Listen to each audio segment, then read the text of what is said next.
Bonjour, j'aimerais donner quelques témoignages de ma foi que j'ai pu recevoir. Euh,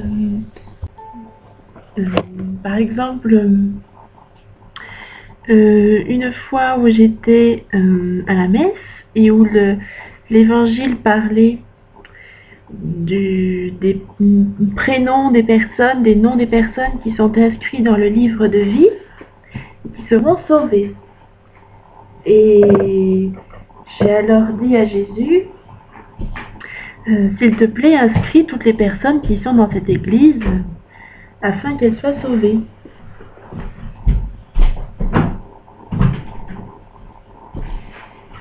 Et ensuite, bon, c'est vrai, c'était environ qu'une trentaine de personnes, donc je continue ma prière en disant, Jésus, je sais que tu es miséricordieux et je suis sûre que tu voudrais en sauver beaucoup plus.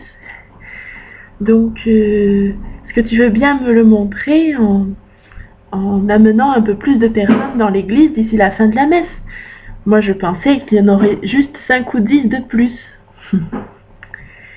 Et même pas un quart d'heure plus tard, donc c'était pour aller prendre la communion, je me retourne et à la fin de la messe, il y avait 100 personnes au fond de l'église.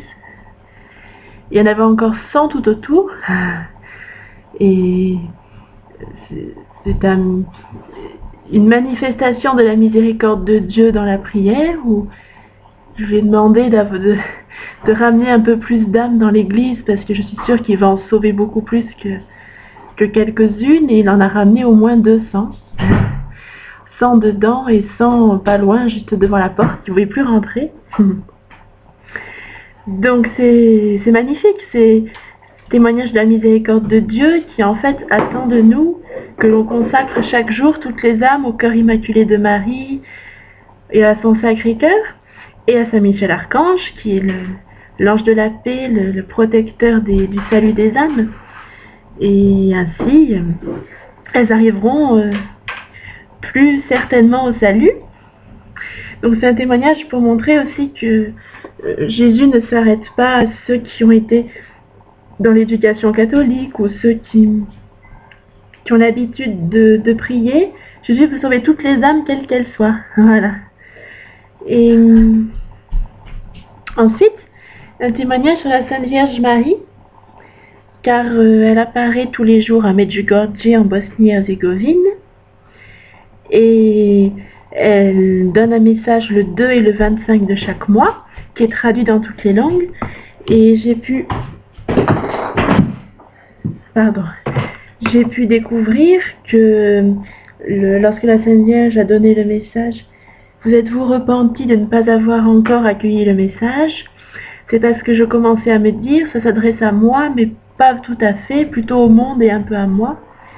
Et en fait, c'est dans ma vie privée, enfin dans ma vie de tous les jours.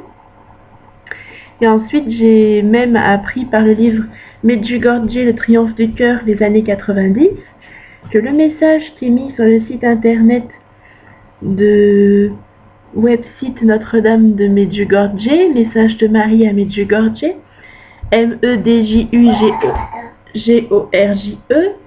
il y a la page Le Dernier Message, où tout en bas, il y a un message pour chaque jour, qui est tiré du livre Paroles du ciel.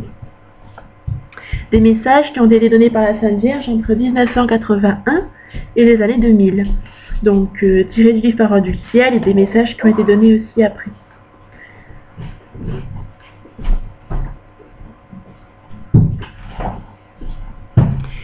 Et un jour où j'ai jeûné donc au pain et à l'eau, et c'était le lundi 5 août pour l'anniversaire. La Sainte Vierge a dit à Medjugorje la vraie date de ma naissance est le 5 août. Donc j'ai jeûné au pain et à l'eau pour la Sainte Vierge, pour ses intentions, donc le 5 août. Et un des voyants, c'est-à-dire une des personnes qui voit la Sainte Vierge vivante et vraie, comme la voyait Marthe Robin, ou les filles à l'île Bouchard, ou voilà, enfin, Benoît Rancurel à Notre-Dame-du-Lot, à la Benoîte, voilà. Donc, une des personnes qui reçoit, qui voit la Sainte Vierge Marie, a eu le message ce jour-là, pour le 5 août, la Sainte Vierge a dit, je vous remercie de m'avoir tous donné votre oui. Et effectivement, ce jour-là, j'ai dit à la Sainte Vierge mon oui total pour qu'elle puisse le présenter à Dieu. Voilà. Et le message du lendemain a été, enfin, de 18h40 pour le lendemain, il est donc traduit en français dès minuit et quelques minutes, c'est vraiment extraordinaire. Donc c'était pour le mardi 6 août. Aujourd'hui, chers enfants, je vous appelle à nouveau à témoigner de la paix. Vivez mes messages et jeûnez et témoignez de l'amour de Dieu. Priez, jeûnez et témoignez de Dieu et vivez mes messages. Et ce moment, je me suis dit très bien. Et puis, en fait, c'est vrai que je me suis dit, mais ça va être difficile parce que j'ai déjà jeûné toute la journée du lundi. Donc mardi matin, je prenais le car très tôt, je revenais le soir tard, j'avais bien 3 heures de car dans la journée, et je me suis dit, ça va être très difficile. Mais bon, j'ai fait cette prière, j'ai dit, je te fais confiance, mon Dieu, tu vas m'aider, la Sainte Vierge Marie va m'aider. Si elle me le demande, c'est qu'elle va m'aider d'une façon ou d'une autre. Donc, je prends le car, je mangeais un peu de pain, et vers environ 10 heures du matin, il y a une personne qui m'appelle, et on discute un peu, et d'un seul coup, cette personne me dit tout simplement, mais quand tu jeûnes, tu prends combien de pain? Alors moi j'ai dit, je prends du pain complet, et j'en prends 2 pains par jour, un le matin, un midi, un le soir, et un petit peu le matin. Elle me dit, mais c'est pas suffisant, il faut que tu prennes plus de pain. Alors à ce moment, je lui dis, mais tu es sûre, c'est quand même bizarre. Elle me dit, mais si, la Sainte Vierge, justement hier, je suis tombée sur un message de la Sainte Vierge, où je voulais juste les relire comme ça, dans les années 2000, où elle disait, à peu près, hein, où elle disait, chers enfants, je ne veux pas que vous ayez la faim même quand vous jeûnez. Je ne me souviens pas des termes exacts, mais c'était je vous appelle à la prière et au jeûne, mais je ne veux pas que vous ayez faim. Donc c'est là que cette personne m'a dit, mais c'est la Sainte Vierge Marie qui le demande, qui nous aide en fait.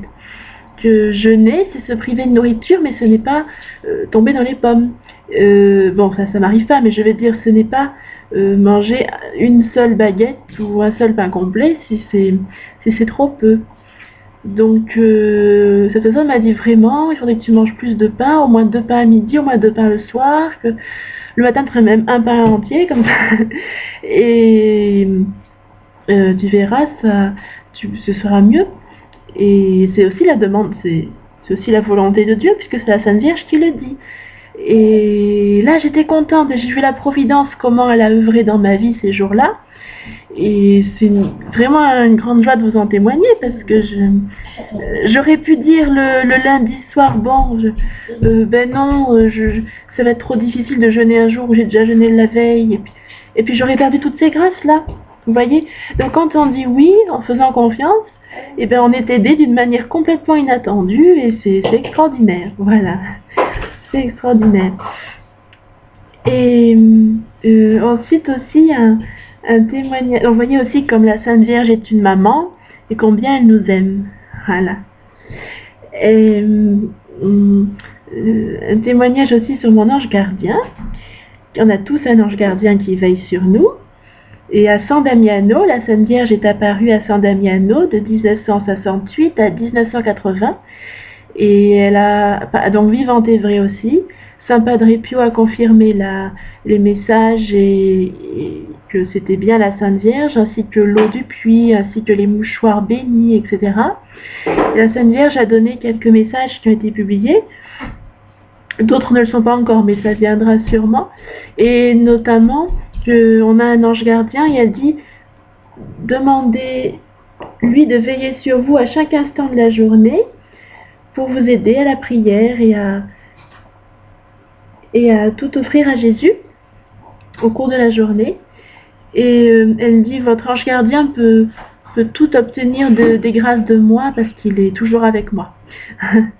Et le Saint Curé d'Ars disait, lorsque vous priez, lorsque vous adressez à Dieu, cachez-vous derrière votre ange gardien. Voilà. Et donc un jour, par exemple, mon ange gardien m'a aidé pour trouver, enfin c'est arrivé souvent, mais voilà, le quai du départ pour des trains, il y avait énormément de voies. Et bon, c'est des choses importantes à dire parce que on a tous un ange gardien qui est là pour veiller sur nous. Et même quand on est pressé, quand il y a des informations à savoir très très rapidement, notre ange gardien nous aide et il nous conduit au bon endroit. Voilà. Et un jour aussi où j'étais en pleine campagne, j'avais marché énormément et je n'avais pas pris assez d'eau et j'ai beaucoup prié et finalement je me suis retrouvée devant un magasin où il y avait de l'eau, tout ce qu'il fallait. Et c'était vraiment inattendu, c'était vraiment providentiel parce que je tournais en rond depuis 3 heures sur des petits sentiers.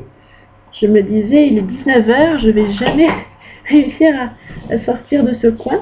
Et puis finalement, vous voyez, tout s'est bien arrangé avec la prière et mon ange gardien qui était là, qui veillait sur moi. Et aussi, témoignage donc de la Sainte Vierge qui appelle à changer de vie. Saint Antoine de Padoue le disait, changer de vie, aimer les autres, nourrissez les pauvres et alors je pourrai vous aider. Et pour retrouver les objets perdus notamment, mais c'est de l'aide aussi pour être sauvé. C'est quand on a beaucoup d'amour qu'on est sauvé. L'amour est un don de Dieu reçu par la prière, par les sacrements, l'adoration eucharistique. Voilà. Et offrir des petits sacrifices par amour et reconnaissance envers Dieu. Et vous voyez Sainte Thérèse de l'Enfant Jésus, dans le livre Histoire d'une âme, c'est très bien si vous pouvez le lire, ne vous dites pas, même si vous êtes jeune, ou même très jeune, 14-16 ans, ne vous dites pas c'est trop difficile, tout le monde peut lire ce livre-là. Sainte Thérèse avait même appelé son cheminement spirituel la petite voix pour tous, donc vous voyez. Et c'est ses paroles elles-mêmes, ce n'est pas transformé, c'est Sainte Thérèse elle-même qui a écrit sur la demande de ses saintes supérieures. Voilà. Et Sainte Thérèse a donc un jour préparé une grande fête solennelle. Je m'excuse, je ne sais plus exactement si c'était pour ses vœux perpétuels ou pour autre chose, mais c'était très important. Et a demandé à la Sainte Vierge de l'aider à préparer son âme. Et elle a offert un sacrifice, elle a dit, ça ne semble presque rien, mais ça m'a coûté tellement. Et j'ai voulu le faire avec tellement d'amour que je suis sûre que c'est des grandes grâces que Dieu pourra donner. Et c'est vrai que la Sainte Vierge, quand on se met à son école, c'est surtout l'amour qui compte. C'est surtout l'amour qui change tout. Et faire la paix dans son cœur, vivre la paix dans son cœur. C'est une paix vivante. Voilà. Comme Jésus est vivant, c'est une paix vivante. C'est magnifique. Et donc Sainte Thérèse elle donne l'exemple, elle avait un vase, pas tout à fait un vase, mais un pot pour mettre de l'eau, qui était très joli, des jolies peintures, etc. Et elle a dit, je vais l'échanger contre un pot cassé et très moche. Et ce sera difficile pour moi de le voir tous les jours, mais je le ferai par amour de Dieu. Et vous voyez, elle a fait aussi d'autres petits sacrifices. Et vous voyez, on peut dire c'est presque rien, mais c'est fait que dans sa vie, Sainte Thérèse, dans son cœur, ça lui coûtait énormément. Et elle l'a fait avec un grand amour de Dieu. Et ben voilà, c'est ça. C'est tout. Et vous voyez, Sainte Thérèse, elle a gardé en vie des personnes qui ont été mises sous sa protection durant la guerre. Sainte Thérèse, elle a aidé beaucoup de gens. Et elle est un exemple pour énormément de personnes. Et Marthe Robin, qui a permis à Jésus de réaliser les foyers de charité, a dit: Sainte Thérèse est venue me visiter. Et elle m'a tout laissé après. Elle m'a tout laissé après. Et c'est... bon, chaque âme est capable de... Dieu donne que ce qu'on est capable de supporter. Et il nous donne toujours la grâce pour pouvoir le supporter. Et c'est vrai que quand on prie, si vous priez, si même quand, tous les jours, et puis si même vous avez un travail qui vous empêche vraiment de prier avec concentration, avoir un esprit de prière dans le cœur, c'est vraiment donner le travail à Dieu. Et par exemple, une petite invocation pour les âmes du purgatoire. C'est un exemple parce que Sainte Faustine aussi, elle disait souvent, j'ai passé beaucoup de temps à bavarder avec les sœurs de son couvent, et elle a dit: Jésus m'a fait comprendre que parfois il suffit que je donne juste une réponse simple, sans m'étaler pendant longtemps, parce qu'elle dit pendant tous ces quarts d'heure ou 20 minutes passées à parler, j'aurais pu les passer à prier pour les âmes du purgatoire. Et c'est une grâce que Sainte Faustine nous l'ait transmise.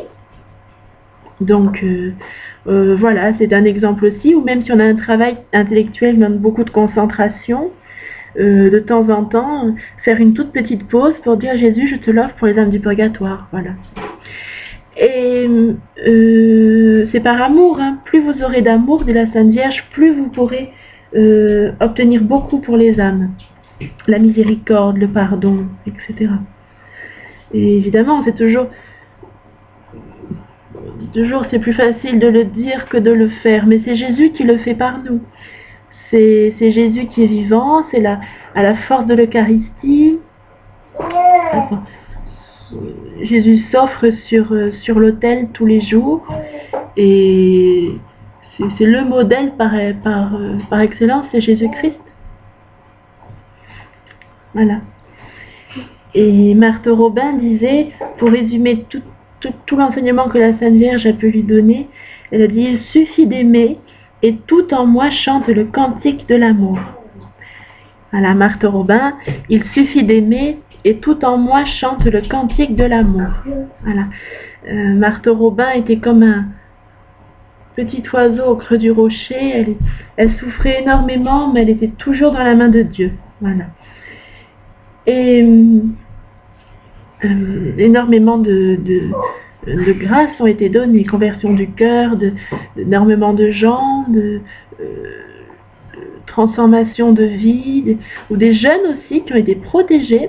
Il y a un jeune qui était prêt à partir avec des connaissances à lui de son âge, quoi, vers 17-18 ans à peu près, aux Pays-Bas. C'est un témoignage de parents qui est relaté dans Le voyage immobile de Marthe Robin, si je ne me trompe pas, et de Jean-Jacques Antier. Et les parents ont dit à Marthe Robin, on sait bien qu'il risque de se droguer, quoi. On sait bien que pour son âge, enfin, de toute façon, pour sa personne à lui, c'est pas bon, ce sera pas bénéfique pour sa vie. Il était prêt à partir quand les parents sont allés voir Marthe Robin. Et Marthe Robin a dit: prions, et je continuerai de prier aussi pour lui. Donc les parents ont prié avec Marthe Robin, ils sont repartis. Ils l'ont beaucoup remercié, ils sont partis. Et quand ils arrivent à la maison, donc il était bien 2 heures du matin, leur fils était là il était là dans la maison, il était resté là. Donc les parents lui disaient: mais t'es pas parti? En étant soulagés en eux-mêmes, ils disaient: tu n'es pas parti? Et leur fils a répondu: oh, ben non. Voilà. Ah, ça peut sembler pas grand-chose, mais vous savez, c'est peut-être aussi une vie qui a été préservée, un bonheur qui a été préservé. Voilà, on dit toujours la drogue c'est pas grand-chose, et puis quand on voit ce que ça donne chez les jeunes, c'est plus que beaucoup. C'est très très mauvais, c'est très négatif. Voilà, ça fait croire à une bonne ambiance, à une bonne atmosphère, C'est complètement faux, c'est des illusions tout ça. Voilà. Donc Marthe Robin a obtenu cette grande grâce par la prière. Voilà. Et d'ailleurs, la Sainte Vierge a demandé que un message soit transmis à tous les séminaristes. Elle a dit à Medjugorje, elle a dit transmettez aux séminaristes que la prière obtient tout. Voilà. Donc c'est important. Et ensuite, la souffrance injuste dans le monde. On est tous au courant de beaucoup de souffrances injustes qu'il y a dans le monde, peut être supportée uniquement par la prière et en méditant la passion de Jésus. Car nous ne souffrirons jamais autant que le grand innocent. Le grand innocent, c'est Jésus-Christ. Il avait fait tant de miracles et tant de bien autour de lui. Il a pourtant été condamné à mort et crucifié, avec la passion avant. Et c'est par amour qu'il a tout accepté, mais alors c'était vraiment des souffrances terribles, hein, terribles. Voilà. Ensuite, j'aimerais parler de l'île Bouchard, où Sainte Jeanne d'Arc est passée et il a entendu la messe. Et l'île Bouchard est un sanctuaire qui est reconnu de sanctuaire marial par l'Église catholique. Voilà. Il y a énormément de pèlerinages là-bas. Et la Sainte Vierge avait dit aux enfants qu'elle avait vus, enfin qui l'ont vu, je donnerai du bonheur dans les familles.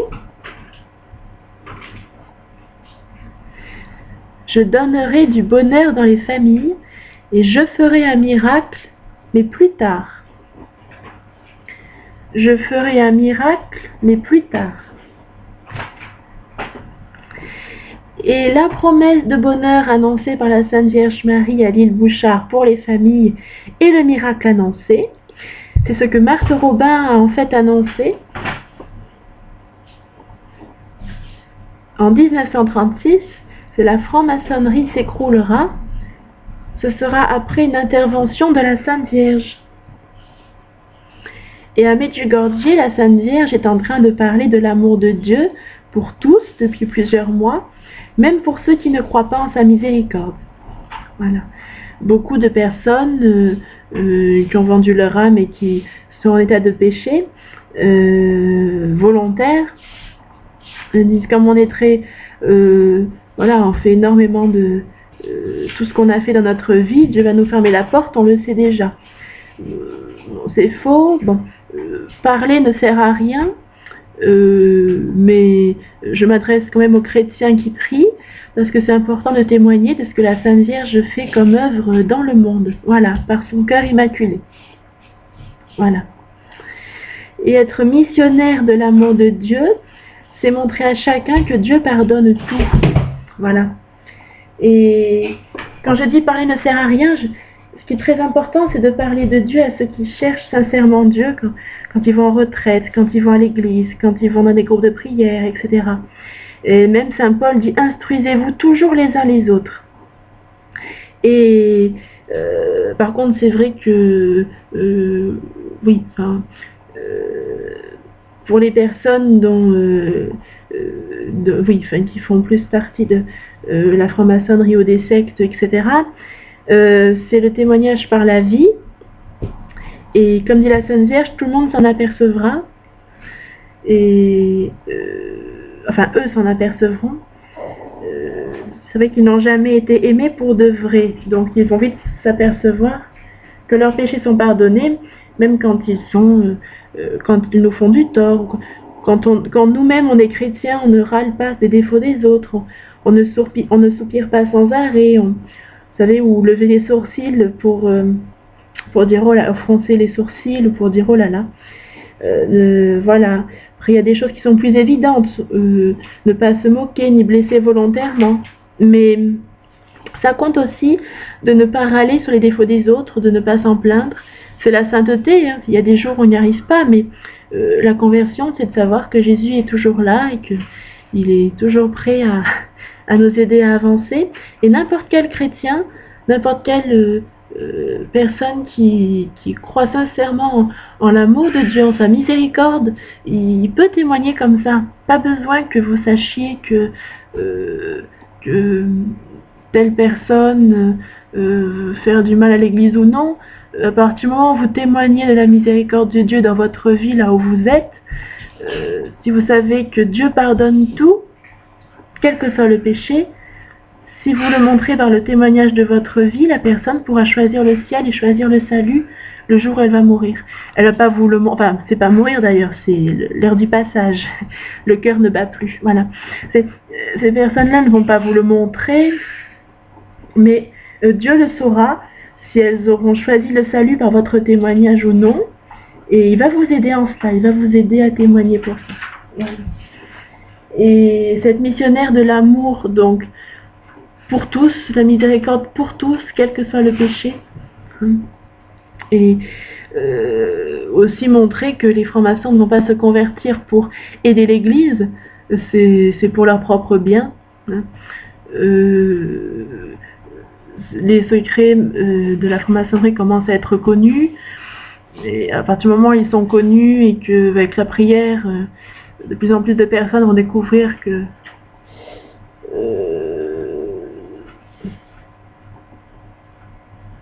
Dieu est victorieux du mal, mais bon. Il y a les vidéos par exemple victimes des francs-maçons, et il y a la vidéo donc victime des francs-maçons, et aussi francs-maçons renversons leurs autels. Voilà, ces deux vidéos, et aussi marxiste et destruction mondiale. Voilà.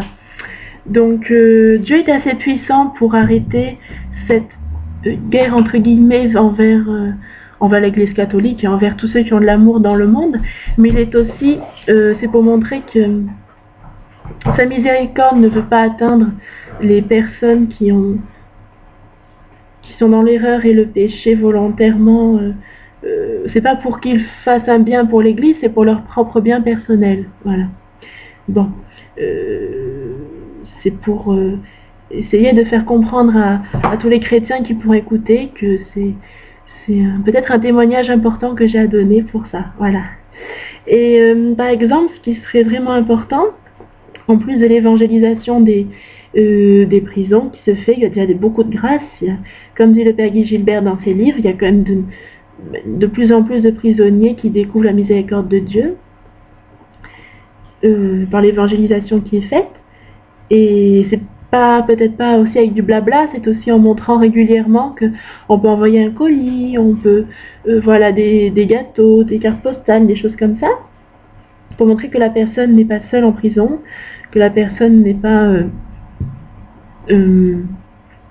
sans avenir, qu'il y aura toujours un nouveau départ possible, et que ce qui compte, c'est de se regarder dans le regard de Christ et pas dans ce que la personne aura fait dans le passé.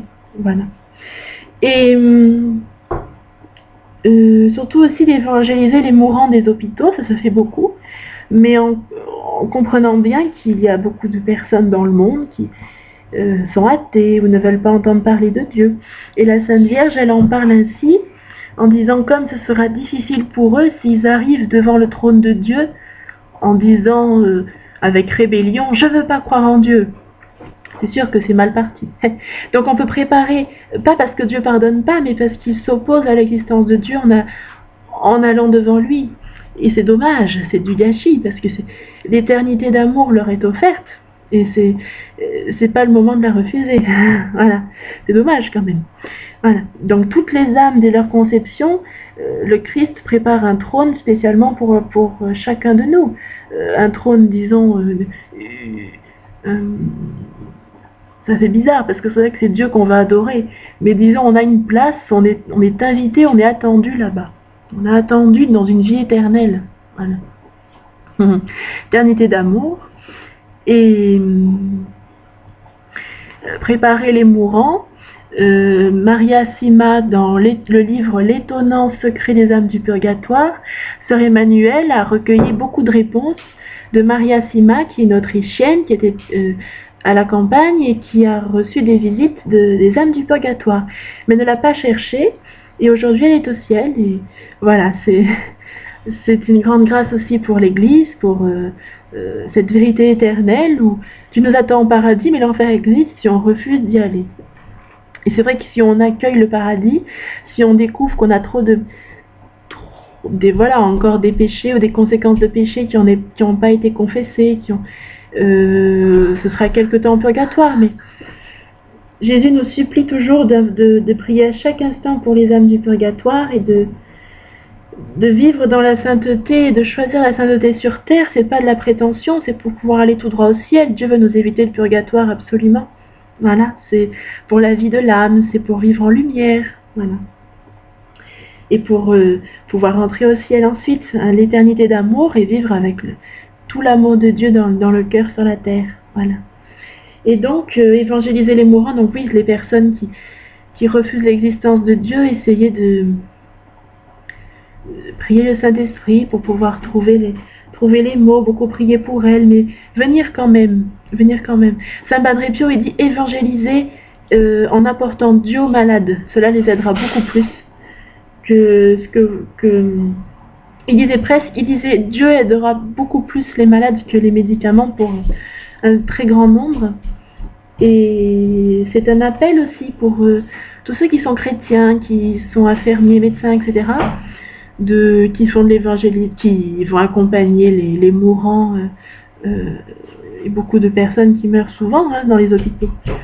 Et c'est très important. Donc Maria Sima a dit, pour accompagner les personnes qui sont proches de la mort, il faut bien les préparer et leur dire la vérité. Leur dire la vérité, ça veut dire Dieu t'attend au paradis, mais s'il te plaît, mets-toi à genoux devant lui et demande pardon. Voilà. On a tous à demander pardon. Personne n'est sans péché.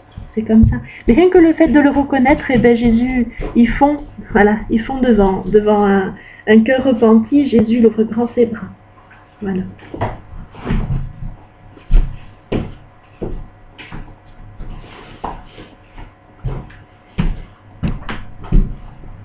Voilà. Et la charité couvre une multitude de péchés, c'est aussi apaiser les personnes qui seraient dans des inquiétudes terribles à l'approche de la mort, essayer de le voir là où elles auraient eu peut-être des péchés, mais aussi voir le bien, quelle charité elle aurait pu avoir dans sa vie, quel acte de bien a pu être fait, et surtout insister sur la miséricorde de Dieu. Voilà. Grande miséricorde de Dieu qui est très importante. Et vraiment, c'est apporter Dieu à tous ceux qui sont mourants dans les hôpitaux. Voilà. De montrer que Dieu pardonne tout, peu importe ce que la personne aura fait, s'il ne reste plus que 2-3 jours de vie, c'est le moment de vraiment beaucoup prier et beaucoup apporter la miséricorde de Dieu. Voilà. Et il y a des miracles aussi. Par exemple, un jour, une personne m'a dit, tiens, je connais un couple dont le mari est tombé gravement malade il y a 3 mois, mais là, le médecin a dit, il n'y en a plus que pour 10 jours. Et à peu près, quoi. Et je me suis dit, alors, cette personne est chrétienne, elle m'a dit, mais dans le couple, il croyait un peu en Dieu, mais bon, ce monsieur qui est, je sais pas moi, assez âgé quand même, il a eu une guérison par un soi-disant guérisseur, et depuis il a eu des angoisses terribles dans sa vie, il n'a plus voulu aller à l'église, et bon,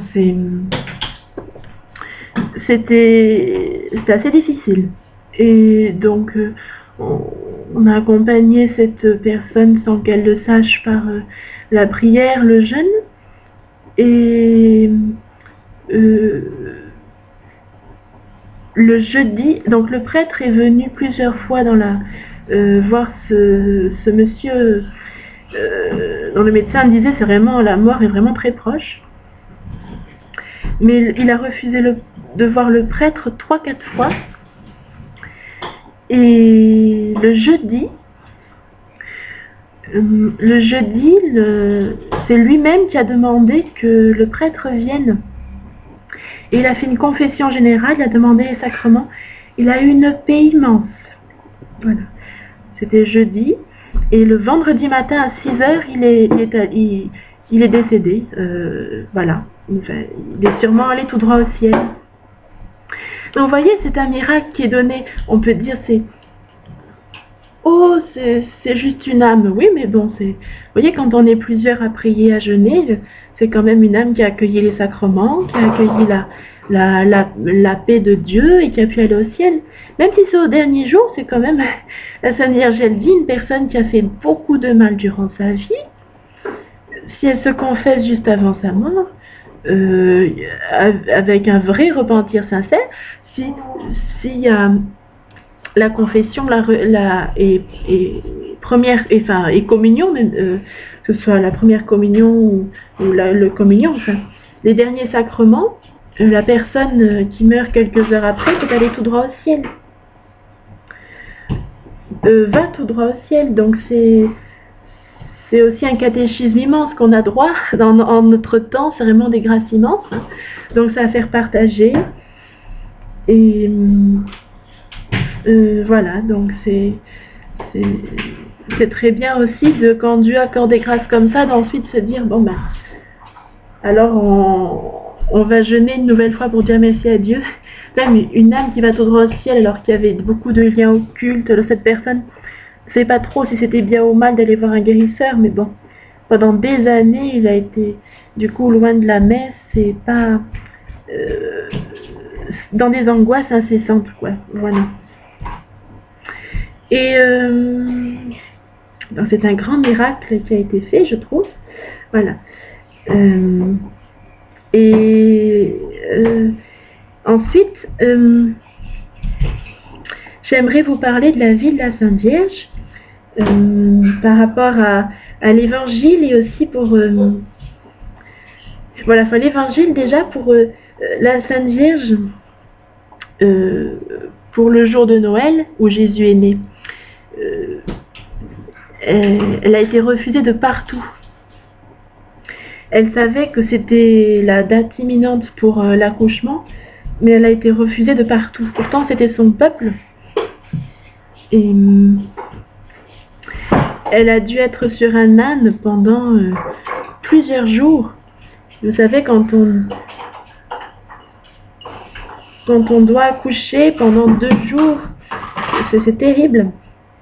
C'est des douleurs très grandes et qui n'existent dans aucune maladie. Hein. Il n'y a que l'accouchement qui donne ce genre de douleur. Et ça ne veut pas dire qu'on ne souffre pas dans les autres maladies, c'est pas dans les maladies, mais disons c'est une souffrance particulière. Et la seule personne, ça va vous sembler bizarre peut-être, la seule personne où j'ai vu décrire ça va peut-être vous étonner, mais c'est Sainte Faustine, quand Jésus lui a permis de souffrir en réparation des avortements. Et en fait, elle ne devait pas douter que c'était ça, mais elle le décrit, elle se tordait de douleur en ne pouvant plus bouger, mais elle a l'impression que 3 heures, ça a duré 3 jours. Et c'est exactement ça. Vous voyez la Sainte Vierge sur un âne, parce qu'elle a pu souffrir le martyre. Et en fait, Jésus lui a demandé son accord à Sainte Faustine, est-ce qu'elle accepte d'avoir des souffrances terribles en réparation des avortements qui sont faits dans le monde. Et elle a accepté, et elle a dit pendant 3 heures, c'était des torsions de douleur horribles et terriblement grandes, qu'on ne peut pas mesurer, et incessantes, et voilà, 3 heures c'est comme 3 jours, voilà. Donc c'est pour dire la Sainte Vierge, jusqu'où elle a dit oui, jusqu'où elle a accepté, et ensuite Jésus est né, et elle a donné le message à Medjugorje où il y avait la guerre. C'est terrible hein, quand les personnes se battent et se tuent alors que c'est le jour de Noël. Et la Sainte Vierge a donné le message, chers enfants, en ce jour de Noël soit différent des autres, que ce Noël soit plus joyeux que les autres Noëls. Soyez heureux comme nous l'étions, Saint Joseph et moi, dans l'étable, lorsque mon fils bien-aimé Jésus est né. C'est vrai, c'est un grand enseignement qui nous vient du ciel, parce que la Sainte Vierge l'a vécu sur la terre. Elle dit dans un autre message, pour un conseil pratique, moi aussi je suis une personne tirée du peuple. Et c'est très émouvant et c'est en même temps très rassurant parce qu'on s'est dit, ben, elle a vécu sur la terre, donc non seulement elle nous comprend, mais elle se souvient de ce qu'elle a vécu, elle se souvient de tout ce qui s'est passé, et toute la joie qu'elle a eue de Jésus, mais toute la souffrance qu'elle a eue avant aussi.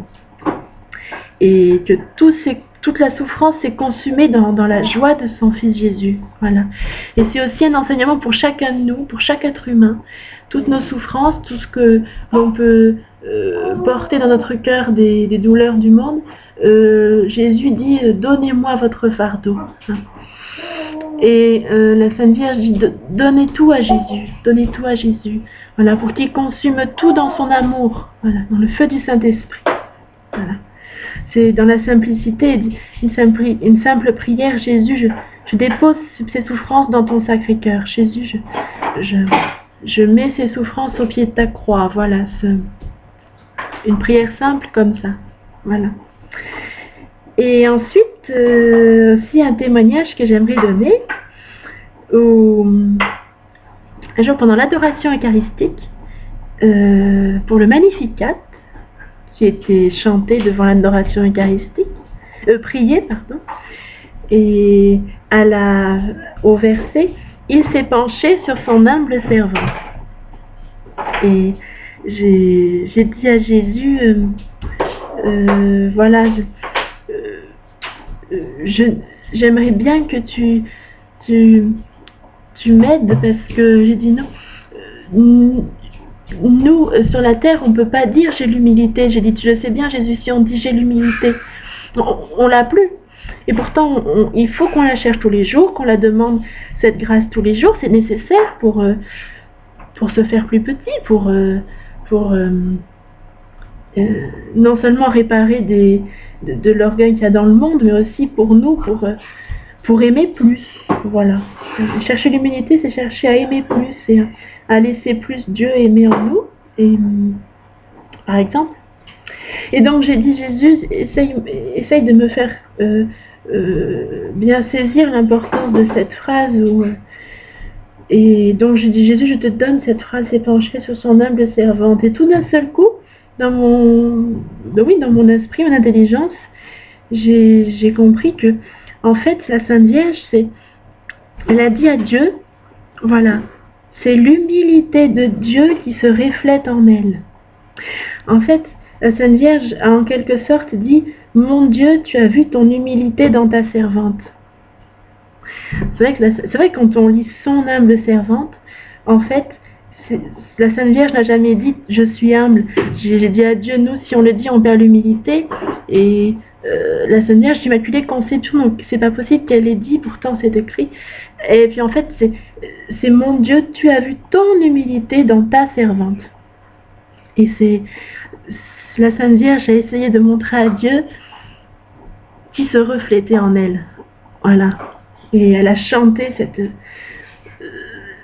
cette magnificence de Dieu, de se manifester dans son âme, dans son être comme ça. Voilà. Donc, en fait, la Sainte Vierge est toujours très très heureuse de voir Dieu se refléter dans les âmes. Elle était heureuse sur la terre de pouvoir le chanter et elle attend ça de nous aussi. Voilà. Et un autre exemple sur la Sainte Vierge Marie, dans le livre Le Petit Journal de Sainte Faustine a vu la Sainte Vierge intercéder pour un mourant en versant énormément de larmes dans un tablier.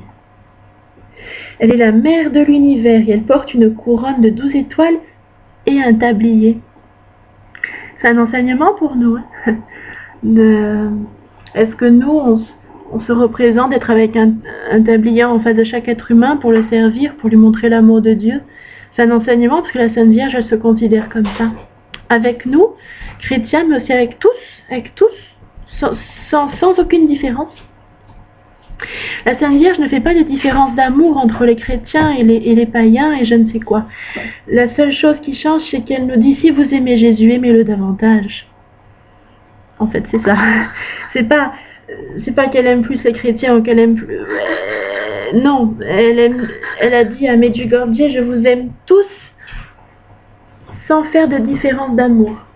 Et tous de la même façon. Voilà. Et c'est vraiment que la Sainte Vierge, elle attend que quand on aime Jésus, on l'aime davantage, on lui prouve notre amour en venant souvent à la messe, en venant souvent à l'adoration eucharistique. Voilà, voyez la grâce que j'ai reçue pour le Magnificat. Ce qui compte, c'est de donner les choses à Jésus dans notre cœur. Voilà. C'est la foi, la vie. L'invisible existe et quand on est devant l'Eucharistie à l'adoration, on sait que Jésus est là. Et là, c'est plus l'invisible, c'est Jésus est présent. Et c'est Dieu qui se met dans un minuscule morceau de pain. Alors nous, ça nous apprend aussi à nous mettre à genoux et à dire merci Seigneur de se faire si petit pour nous alors que c'est Dieu quand même. Voilà. Eh bien, je vous remercie d'avoir écouté et toutes mes prières pour vous. Au revoir.